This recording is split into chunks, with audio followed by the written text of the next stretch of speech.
عمر چیمہ صاحب ہمارے ساتھ موجود ہیں. چیمہ صاحب, آپ کے پاس بھی خبریں ہوتی ہیں, ظاہر کنڈی صاحب تھے ہمارے پاس صبح, اور ٹی سی کا اجلاس بھی ہونا پیپلز پارٹی کا, فڑائد صاحب یہاں موجود ہیں اور بھی دیگر مہمان ہیں.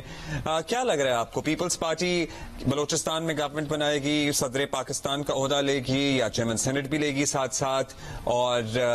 کچھ وزارتیں بھی لے گی, یا پھر وزارت کوئی نہیں لے گی؟ کیا سیٹل ہونے جا رہا ہے معاملہ, کن بنیادوں پر؟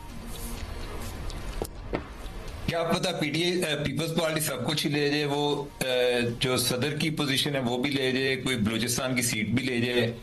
اور کوئی اچھی وزارتیں بھی لے جائے, ممکنات میں ہے یہ چیز. اور یہ ڈیپینڈ کرتا ہے کہ جو ابھی پی ایم ایل این والے جو پی ٹی آئی کے آزاد اراکین پہ ایک نقب لگا رہے ہیں, وہ کس حد تک کامیاب ہوتا ہے. اگر آپ پنجاب کی صورتحال دیکھیں تو پولیس مختلف جو انڈیپینڈنٹ ونرز ہیں ان کے ریڈ بھی کر رہی ہے,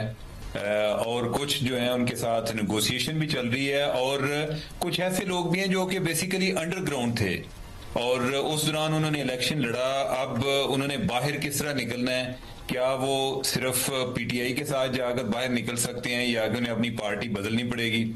تو یہ سارے فیکٹر جو ہیں, یہ میرا خیال ہے کہ اگلے کچھ 48 گھنٹوں میں یہ چیزیں کافی کلیئر ہو جانی ہیں. اور اس کے نتیجے میں جو نون لیگ کی پوزیشن ہے وہ زیادہ واضح ہوگی کہ اگر ان کے پاس انڈیپینڈنٹس آتے ہیں تو کتنے ان کے پاس انڈیپینڈنٹ آ جاتے ہیں, اور اس کے بعد این ممکن ہے کہ وہ ایم کیو ایم وغیرہ یا باقی جو چھوٹی جماعتیں ہیں ان کے ساتھ مل کر بھی حکومت بنانے کی پوزیشن میں آ جائیں. اس کے لیے تو پھر ٹھیک ٹھاک انڈیپینڈنس چاہیے ہوں گے عمر چیمہ صاحب انہیں.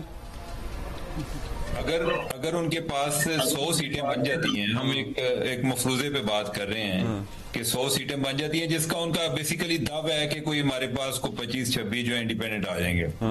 100 سیٹیں بن جانے کا مطلب یہ ہے کہ ان کو اس تناسب سے کو 25 سیٹیں جو ہیں وہ خواتین کی ملنی ہیں. اب چونکہ پی ٹی آئی والا معاملہ ابھی طے ہی نہیں ہوا, ان کی پارٹی بنی نہیں ہے, تو جو ریزرو سیٹیں ان کے حصے میں آنی تھی وہ بھی ان کی بھی آگے بندر بانٹ ہونی ہے, اس میں سے کوئی 10-15 اور ان کو مل جائیں گی. تو اس طرح سے یہ ان کا جو اپنا گیس ورک ہے وہ اسی طرح کر رہے ہوتے ہیں کہ جیسے کوئی 140 کے قریب اگر ہم لے جاتے ہیں تو جو باقی اگر چھوٹے اتحادی ہیں ان کو ساتھ ملانے کا فائدہ ہوگا یا پیپلز پارٹی کو, کیونکہ مجھے لگتا ہے کہ جو چھوٹے اتحادی ہیں ان کو انہوں نے ساتھ ملانا ہے جیسے ایم کیو ایم ہے یا باقی جماعتیں ہیں. تو جتنی پوزیشن ان کی اسٹرانگ ہوگی اوور آل نمبر گیم میں, اس طرح سے ان کی نیگوسیشن پاور بھی اتنی اچھی ہوگی. صاحب کا کہنا ہے کہ جتنے آزاد آئیں گے پی ایم ایل این کے پاس اس کے بعد صورتحال واضح ہوگی. اور actually we are going to find out کہ کتنے آزاد کنفرم ہو چکے ہیں جو اس وقت پی ایم ایل این کے ساتھ ہیں.